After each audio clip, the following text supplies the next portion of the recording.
Я долго думала, о чем хочу записать следующее видео. Поняла, что хотела бы поделиться маленькими радостями, которые делают мою жизнь счастливой. Поэтому это не будет видео о достижениях, это не будет какой-то to-do-лист. Это будут маленькие радости, которые делают жизнь наполненной, интересной и радуют меня каждый день или периодически.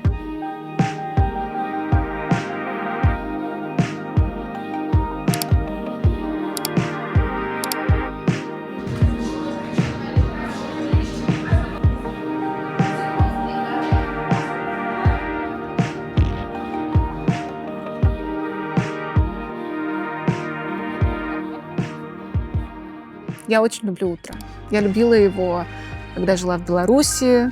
Я любила его, когда переехала сюда. И сейчас утро — это не про какую-то пользу. Для меня это совершенно не про какую-то продуктивность или планирование. Утро для меня — это время, когда я, наоборот, останавливаюсь с утра, наслаждаюсь моментами, наслаждаюсь завтраком, наслаждаюсь кофе, музыкой или сериалом, и получаю большое удовольствие. И уже после того, как этот момент я прожила, я уже начинаю идти планировать свой день. Второй момент. Я, конечно же, люблю кофе, и сейчас я пытаюсь ходить по разным кофейням, искать себе вкусный кофе.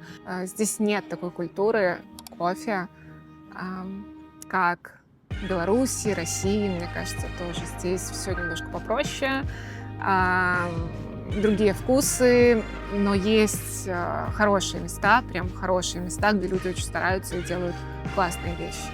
И я стараюсь туда ходить, замечать, и мне, правда, это очень приносит удовольствие. И поэтому у меня в роликах очень много моментов, где я пью кофе, ем какие-то булки.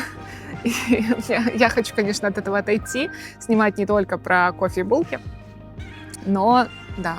Яблочко. Давайте посмотрим на Я еще яблочко. взяла Вау! фисташковую косичку и круассан. Вот так. И она не стесняется об этом сказать. Даша гордится.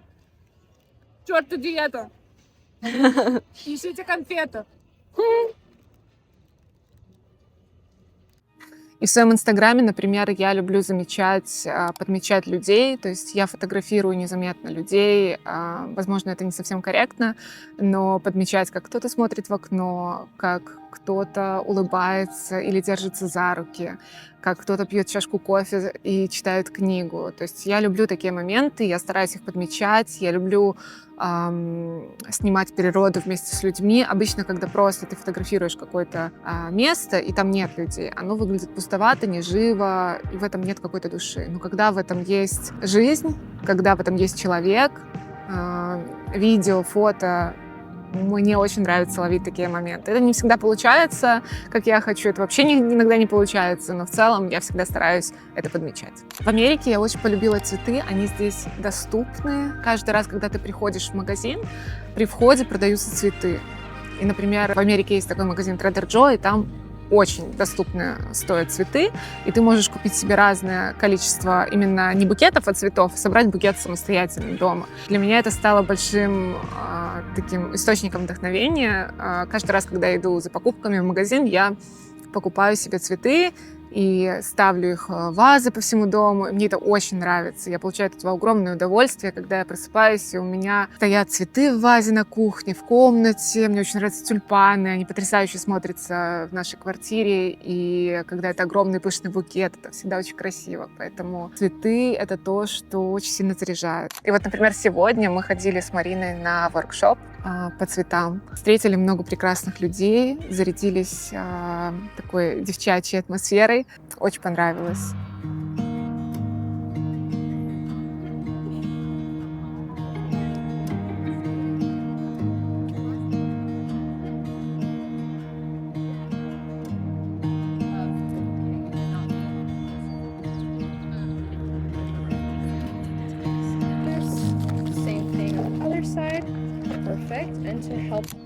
Я ушла с букетом, он там стоит, облокотившись на дерево, потому что он падает в этой вазочке. Я стала получать удовольствие от прогулок. Я полюбила хайки. Мне очень нравится, что мы с Бетти стараемся каждые выходные ходить на хайки в новые места. Мне очень нравится, когда мы идем куда-то к океану. Это очень заряжает. Природа, вода. Это такое счастье иметь возможность гулять, видеть это все своими глазами. Природа очень заряжает. И так как мы живем в Калифорнии, здесь природа невероятная. Невероятная, космическая. И я очень благодарна этому месту, что она дает столько вдохновения. А сейчас, когда еще весна, солнце не такое палящее, есть возможность гулять под солнцем. Очень много деревьев расцветает, цветов, зелени. У нас в Калифорнии практически круглый год все желтое, потому что солнце выжигает траву, и склоны, горы, они чаще всего желтые, как сено. И вот где-то с января по апрель, плюс-минус в эти даты, горы зеленые, природа зеленая. И это так красиво. Если говорить еще о приятных моментах, это, конечно, закаты. Живем в апарт-комплексе, где есть крыша. И как только мы видим какие-то красивые закаты, мы с Кириллом выбегаем и смотрим на них. И в марте, в апреле закаты какой-то невероятной красоты. Они розовые, огненные, пламенные, такие пурпурные, потрясающие. Поэтому закаты — это то, что хочется встречать каждый день, если честно. Я не знаю, возможно, на рассветах тоже очень красиво, я не просыпаюсь так рано, но закаты в Калифорнии — это шик, это роскошь. Роскошь, которая нам здесь всем дана. Я хотела бы упомянуть своих друзей. На самом деле, поиск друзей во взрослом возрасте — это такая непростая задача, особенно в эмиграции. И часто говорят, что в эмиграции друзей не выбирают. Я с этим полностью не согласна. Я считаю, что в эмиграции друзей выбирают.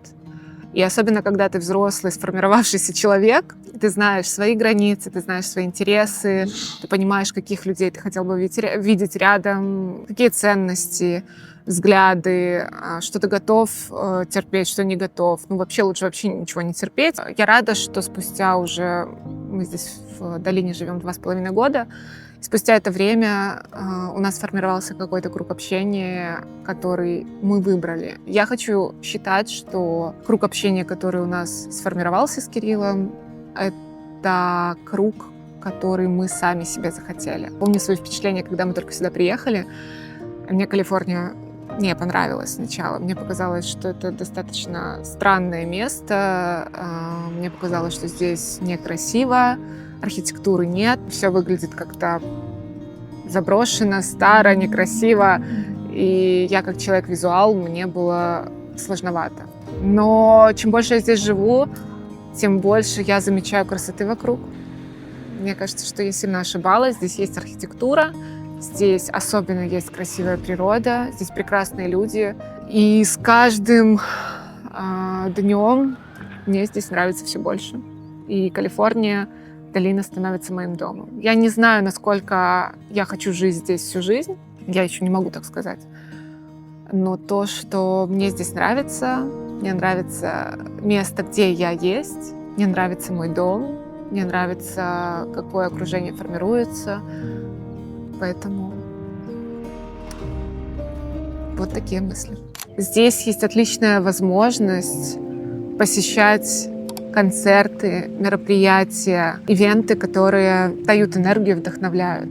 За 2,5 года жизни в долине я посетила огромное количество концертов, мероприятий, музыкантов, театров, на которые я даже мечтать, наверное, не могла попасть. И это такое огромное счастье, что это в доступе, это не сильно дорого. Ну, на некоторых артистов это очень дорого. Например, на Coldplay я не смогла себе позволить пойти, на Билли Айлиш тоже, потому что билеты стоят очень дорого. Я утешаю себя, что это еще молодые артисты, и в какой-то момент я все-таки на них попаду. Маленькие радости — это моменты, как сейчас. Это просто сидеть в парке, красивым видом, наслаждаться природой, свободно дышать. И, если честно, я даже не знаю, как это описать. Вот я записываю это видео чисто от какого-то порыва души. Но вот так хорошо, и так прекрасно, и так красиво, что просто нет слов. Поэтому, друзья мои, не забывайте наслаждаться маленькими моментами радости, наблюдать их, видеть прекрасное вокруг. Напишите, что радует вас. Я, возможно, очень хаотично перечислила все это, но, как я и сказала в начале, это порыв души, это не запланированное видео, это просто то, чем я хотела очень сильно поделиться. Вот у меня накатило, я взяла камеру и сняла. Спасибо, что смотрите, спасибо, что комментируете. До новых встреч. Пока-пока. Я вот сейчас сижу в Сан-Франциско, смотрю на Голден Гейт. Мне так хорошо. Я вроде так устала. И вроде надо уже, наверное, двигаться домой. А мне никуда не хочется идти. Оставьте меня здесь. Вот с таким видом, пожалуйста. Чтобы было вот так. Чтобы было вот так и никого. А вот там вот такой вид. Тоже красивый. Машинка красивая. А там такой. Но не красота ли? Красота. Вот такие маленькие радости дают много заряда. Будет у меня видео ни о чем. Просто видео. Просто моменты. Если нравится, ставьте лайк. Если не нравится, проходите мимо. Значит, я сегодня в Сан-Франциско решила ехать обратно на Колтрейн на Веймо. Кажется, это уже обычный экспириенс для жителя Сан-Франциско или Бэй-Эрии. Но это все еще так странно, что здесь нет водителя.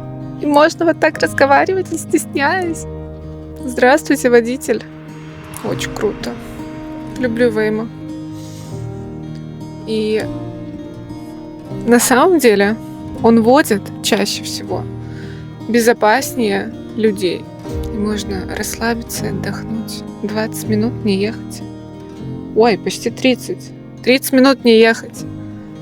Буду наслаждаться поездкой.